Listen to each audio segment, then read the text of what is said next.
दोस्तों नमस्कार, एक बार फिर से स्वागत है आप सभी का एमसे भी सुनील में। होपफुली आप सभी अच्छे होंगे। तो दोस्तों आज की क्लास में एक बार फिर से हम डिस्कस करने जा रहे हैं रेलगाड़ी पर आधारित प्रश्न। शुरुआत में हम कॉन्सेप्ट समझेंगे दोस्तों, उसके बाद उस पर आधारित हम प्रश्न भी सॉल्व करके देखेंगे। ठीक है, तो चलिए शुरुआत करते हैं आज के हम सेशन में। तो देखिए, आपको यहाँ पर दो रेलगाड़ियाँ दिख रही होंगी। ठीक है, तो रेलगाड़ियों पे हम दो कंडीशन लेकर के चलते हैं। पहला केस है कि एक ही दिशा में जब दोनों रेलगाड़ियाँ चले, और दूसरा कंडीशन है जब जो रेलगाड़ियां हैं वो विपरीत दिशा में चलिए दोस्तों। ठीक है, तो शुरुआत करते हैं हम पहले कंडीशन से, जब जो रेलगाड़ियां हैं वो एक ही दिशा में चल रहे हैं। माना कि ये जो ट्रेन ए है और ट्रेन बी है वो इस डायरेक्शन में चल रहे हैं दोस्तों। ठीक है, अगर हम इधर को ईस्ट मान ले तो दोनों पूर्व की दिशा में चल रहे हैं। ठीक है, तो जब कभी भी दोस्तों प्रश्न में आपको दो गाड़ियों यानी कि दो रेलगाड़ियों का जिक्र मिले और ऐसा लिखा है कि दोनों रेलगाड़ियां एक ही डायरेक्शन में चल रहे हैं, तो आप हमेशा जो डिस्टेंस है दोस्तों, जब भी डिस्टेंस यानी कि दूरी को कैलकुलेट करेंगे तो हमेशा ट्रेन 1 और ट्रेन बी यानी कि ट्रेन ए और ट्रेन बी यानी कि दोनों जो रेलगाड़ियां हैं उनकी लंबाई को जोड़ देंगे। उनकी जो लंबाई है L1 L2, माना कि ट्रेन ए की लंबाई है दोस्तों L1 और ट्रेन बी की लंबाई है L2, तो उन दोनों की लंबाई को जोड़ करके हम दूरी को कैलकुलेट करेंगे दोस्तों। यानी कि दूरी बराबर क्या हो जाएगा, पहले ट्रेन और दूसरे ट्रेन की जब लंबाई का योग होगा वो दूरी हो जाएगा दोस्तों। ठीक है, अब दूसरी बात, एक तो लंबाई हो गया, ठीक है, इनकी लंबाई हो गया, साथ ही साथ इन ट्रेनों की कुछ चाल भी होगी दोस्तों। ठीक है, ट्रेन ए की कुछ चाल होगी, इसी प्रकार से ट्रेन बी की कुछ चाल होगी। तो जब हम चाल को कैलकुलेट करेंगे तो चाल को हम कैसे करेंगे, चाल यानी स्पीड, स्पीड से हम एस से डिनोट करते हैं दोस्तों। ठीक है, तो स्पीड देखिए क्या हो जाएगा, अगर एक ही डायरेक्शन में चल रहा है, जब भी जो ट्रेन है वो एक ही डायरेक्शन में चल रहे हैं, तो हम ट्रेन 1 की स्पीड से ट्रेन 2 की स्पीड को माइनस कर देंगे दोस्तों। उनका जो अंतर होगा वो हमारा स्पीड होगा दोस्तों। ठीक है, यानी कि ट्रेन ए की स्पीड से हम ट्रेन बी की स्पीड को घटा देंगे, उससे हमारा जो नया स्पीड है वो कैलकुलेट हो जाएगा दोस्तों। ठीक है, और वो जो मान आएगा हमें सॉल्यूशन करते समय उसको रखना है। ठीक है, तो जब डायरेक्शन है सेम यानी कि एक ही दिशा में दो ट्रेनें चल रही हैं, तो डिस्टेंस कैसे कैलकुलेट करेंगे, उन दोनों ट्रेन की लंबाई को जोड़ देंगे, वो हमारा डिस्टेंस हो जाएगा। ठीक है, और उनका चाल कैसे कैलकुलेट करेंगे, तो ट्रेन ए की चाल से ट्रेन बी की चाल को हम घटा देंगे, वो जो आंसर आएगा दोस्तों घटाने पर वो हमारा नया चाल हो जाएगा, जो हम आंसर उस क्वेश्चन के सोल्यूशन में रखेंगे। ठीक है, ये तो हो गया जब ट्रेन एक ही डायरेक्शन में चल रहे हैं। ठीक है, तब की स्थिति में अब देखते हैं सेकंड कंडीशन, जब दो ट्रेन है वो विपरीत दिशा में चल रहे हैं दोस्तों। जैसे अगर ट्रेन ए है वो पूर्व दिशा की ओर चल रहा है, तो जो ट्रेन बी है वो पश्चिम दिशा की ओर चल रहा है दोस्तों। देखिए, ये इधर चल रहा है तो बी इधर आ रहा है ना, तो ये दोनों क्या हो गया, विपरीत दिशा में चल रहे हैं। तो इस कंडीशन में हम डिस्टेंस को कैसे कैलकुलेट करेंगे, तो दोस्तों इस कंडीशन में हम डिस्टेंस को सेम इसी तरीके से कैलकुलेट करेंगे कि हम दोनों की जो लंबाई है उसको जोड़ देंगे दोस्तों। यानी कि ट्रेन ए की लंबाई अगर L1 है और ट्रेन बी की लंबाई है L2, तो इन दोनों को जोड़ देंगे, तो दोनों की लंबाइयों का योग हमारा डिस्टेंस हो जाएगा दोस्तों। ठीक है, डिस्टेंस निकालने के लिए दोनों की लंबाई को हम ऐड कर देंगे। ठीक है, तो जो एडिशन होगा दोनों की लंबाई का योग होगा वही होगा डिस्टेंस। ठीक, अब बात आती है स्पीड की यानी कि चाल की। तो अब इसका चाल हम कैसे कैलकुलेट करेंगे, तो चूंकि देखिए ये दोनों विपरीत दिशा में चल रहे हैं। ठीक है, ये विपरीत दिशा में चल रहे हैं, इसलिए जब हम इनका चाल निकालेंगे दोस्तों तो इनके जो चालों हैं उनको हम जोड़ देंगे दोस्तों, यानी कि S1 प्लस S2 कर देंगे। ट्रेन ए की अगर चाल S1 है और ट्रेन बी की चाल अगर S2 है, तो हम इन दोनों को जोड़ करके नया चाल निकाल लेंगे दोस्तों। ठीक है, तो देखिए अब दोनों कंडीशन को एक बार देखिए, तो एक ही दिशा में और विपरीत दिशा में क्या समानता लग रहा है दोस्तों, तो इन दोनों में ही अगर हमको डिस्टेंस कैलकुलेट करना है, तो डिस्टेंस कैलकुलेट करने के लिए हमें ट्रेनों की जो लंबाई है उनको ऐड कर देना है। दोनों ही कंडीशन में हमें जो दोनों ट्रेन है उनकी लंबाई को जोड़ देना है। ठीक, अब अंतर यहां पर आता है कि जब जो दोनों ट्रेन है वो एक ही दिशा में चलते हैं, तो उस समय चाल निकालने के लिए हम पहले ट्रेन की चाल से दूसरे ट्रेन की चाल को घटा देते हैं।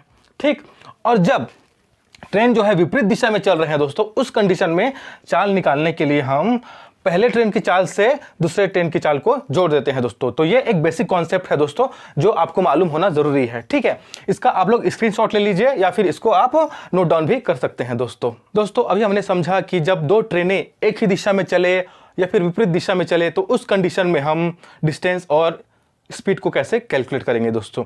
अब देखिए आपके सामने दिख रहा होगा एक ट्रेन और एक व्यक्ति, एक ट्रेन और एक व्यक्ति। तो जब एक ट्रेन और एक व्यक्ति एक ही दिशा में चलता है और साथ ही साथ जब एक ट्रेन और एक व्यक्ति विपरीत दिशा में चलता है, उस कंडीशन में हम डिस्टेंस और स्पीड को कैसे कैलकुलेट करते हैं, चलिए समझते हैं।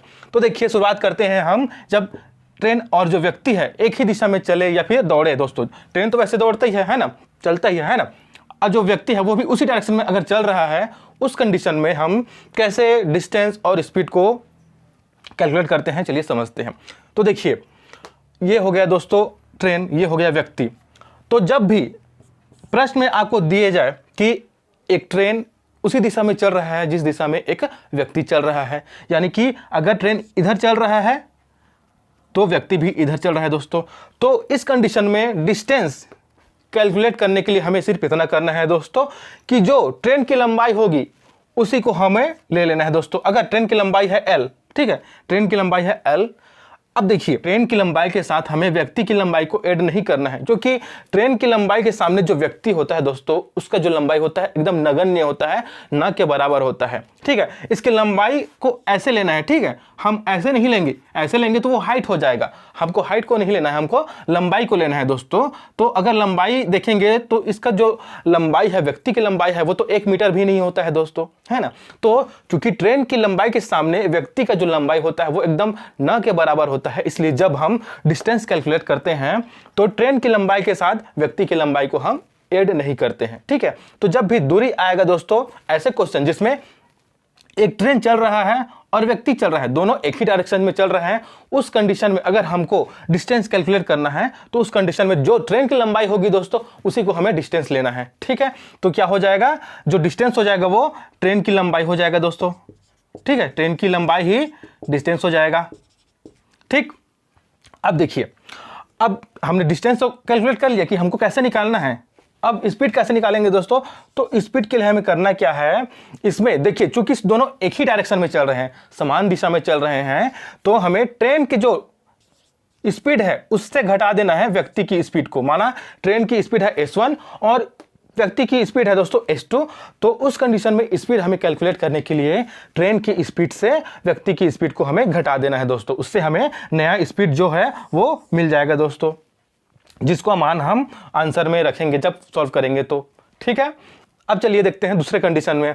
देखिए अब इसमें क्या हो रहा है दोस्तों कि ट्रेन और व्यक्ति क्रमशः विपरीत दिशा में चल रहे हैं। जैसे अगर ट्रेन ऐसे चल रहा है, यहां से इधर जा रहा है, तो व्यक्ति इधर से इधर आ रहा है दोस्तों, यानी दोनों एक दूसरे के अपोजिट डायरेक्शन में चल रहे हैं, ठीक है। तो इस कंडीशन में हम डिस्टेंस और स्पीड को कैसे कैलकुलेट करते हैं, तो चलिए समझते हैं। तो इस कंडीशन में भी देखिए दोस्तों, जो ट्रेन की लंबाई है वो व्यक्ति की लंबाई से बहुत ज्यादा होती है ना, या फिर ऐसा भी कह सकते हैं कि ट्रेन की लंबाई की अपेक्षा जो व्यक्ति की लंबाई होती है वो बहुत ही नगण्य होती है, बहुत ही कम होती है, ना के बराबर होती है। इसलिए इस कंडीशन में भी जब हम डिस्टेंस कैलकुलेट करेंगे तो इसमें केवल ट्रेन की लंबाई को ही लेंगे दोस्तों, इसमें हम ट्रेन की लंबाई को ही लेंगे, यानी कि ट्रेन की लंबाई के साथ हम इसमें व्यक्ति की लंबाई को नहीं जोड़ेंगे, नहीं ऐड करेंगे।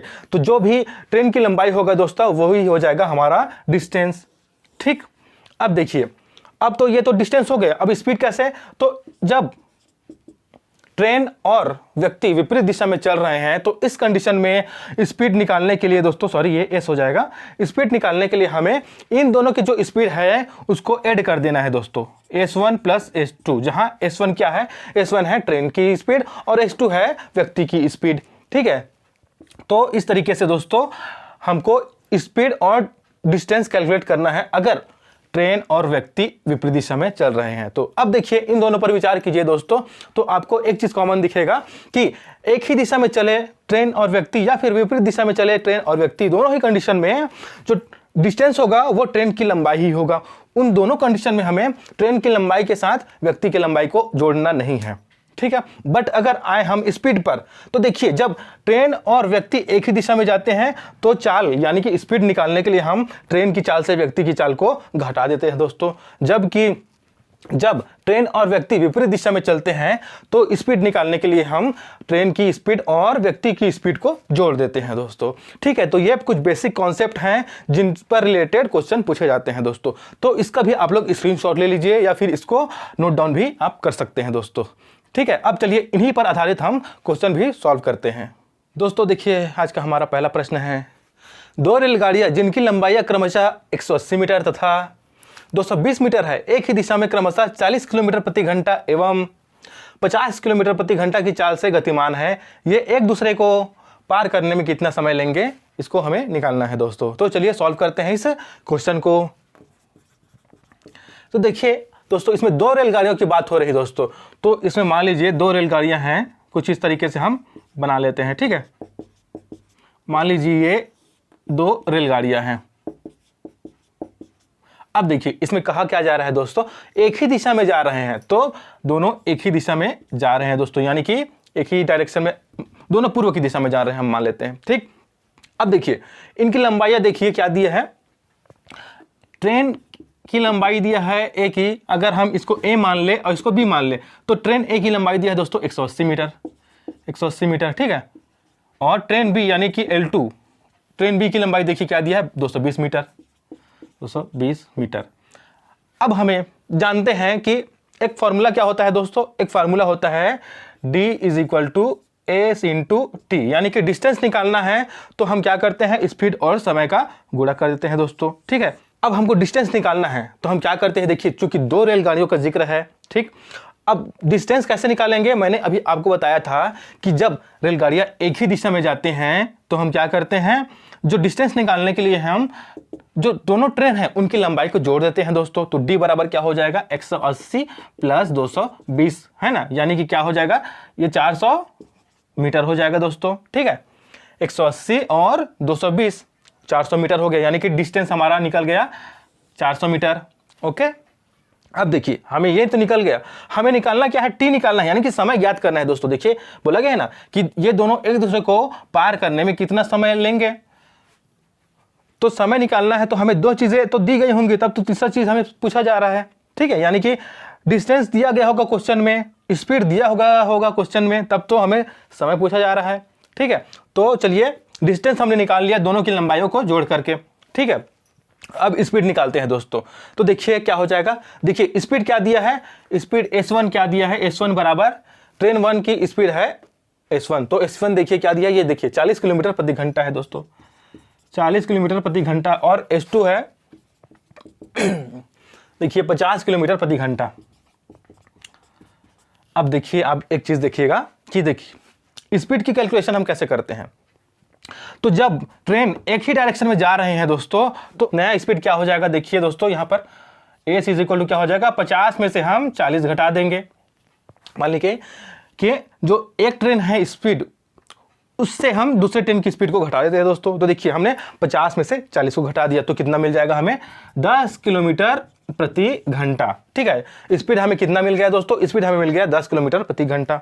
ठीक है, अब देखिए स्पीड है 10 किलोमीटर प्रति घंटा, यानी कि किलोमीटर प्रति घंटा में, और डिस्टेंस है वो मीटर में दोस्तों, तो दोनों तो अलग अलग यूनिट हो गए ना, है ना, ये मीटर में हो गया, ये किलोमीटर में हो गया, तो हमें दोनों को समान यूनिट में लाना होगा, या तो हमें मीटर को किलोमीटर में बदलना पड़ेगा या फिर किलोमीटर को मीटर में बदलना पड़ेगा, तब तो जाकर के हम उसको सॉल्व करेंगे। तो हम क्या करते हैं, हम करते हैं कि जो किलोमीटर प्रति घंटा है उसको मीटर प्रति सेकंड में बदल लेते हैं दोस्तों। ठीक है, तो देखिए यहाँ पर मैं बदलता हूँ, जैसे 10 किलोमीटर प्रति घंटा है उसको हमें मीटर प्रति सेकंड में बदलना है।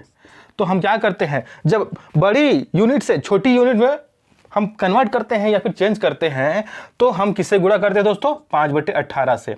ठीक है, आप जानते हैं हम दो संख्याओं का यूज करते हैं, तो 18/5 और एक 5/18, है ना, तो हम 18/5 का यूज तब करते हैं जब बड़ी यूनिट में कन्वर्ट करते हैं, और 5/18 का यूज कब करते हैं, जब हम छोटी यूनिट में कन्वर्ट करते हैं। तो देखिए यहाँ पर बड़ी यूनिट से छोटी यूनिट में कन्वर्ट करना है, तो हम किसका यूज करेंगे दोस्तों, 5/18 का गुणा करेंगे, किससे करेंगे, इस 10 से करेंगे दोस्तों। ठीक है, इस 10 से करेंगे तो क्या हो जाएगा, ये 10 से गुणा कर दीजिए तो क्या हो जाएगा, 50/18।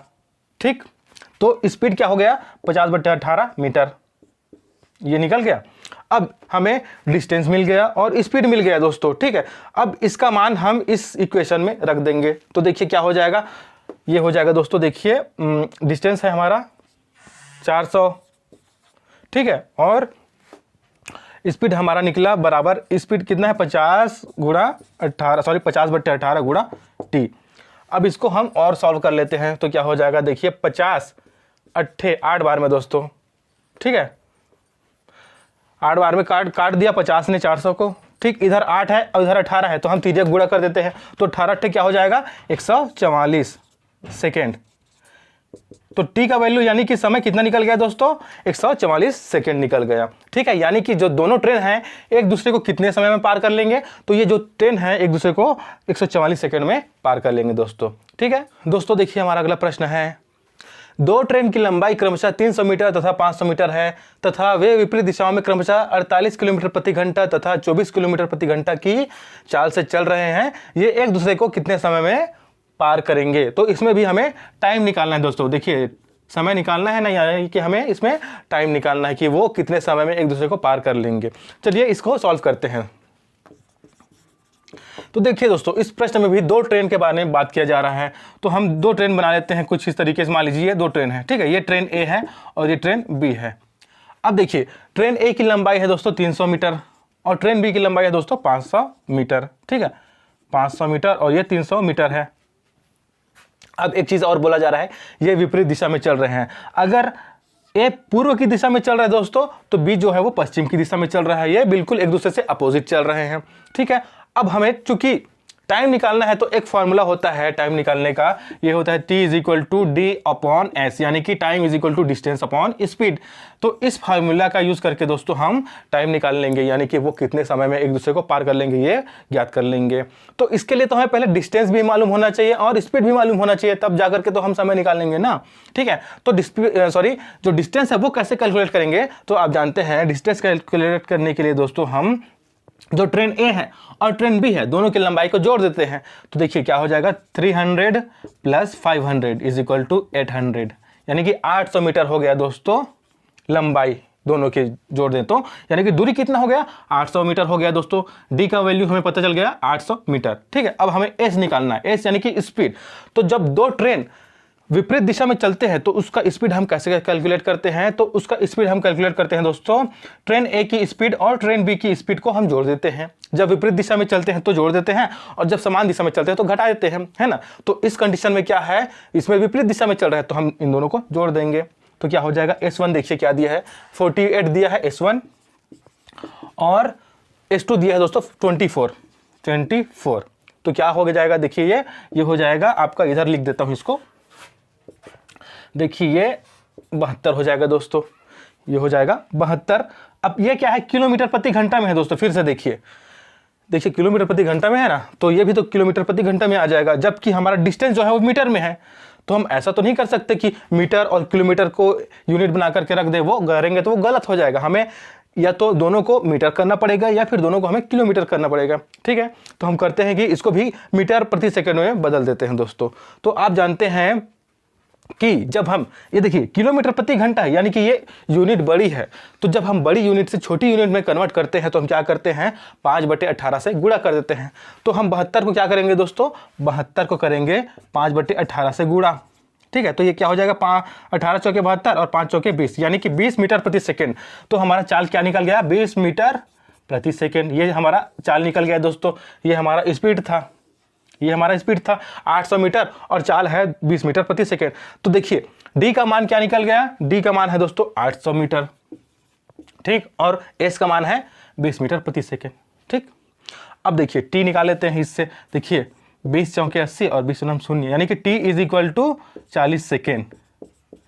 टाइम कितना निकल गया 40 सेकेंड निकल गया दोस्तों, यानी कि 40 सेकेंड में दोनों ट्रेन जो विपरीत दिशा में चल रहे हैं एक दूसरे को 40 सेकंड में पार कर लेंगे दोस्तों, ठीक है।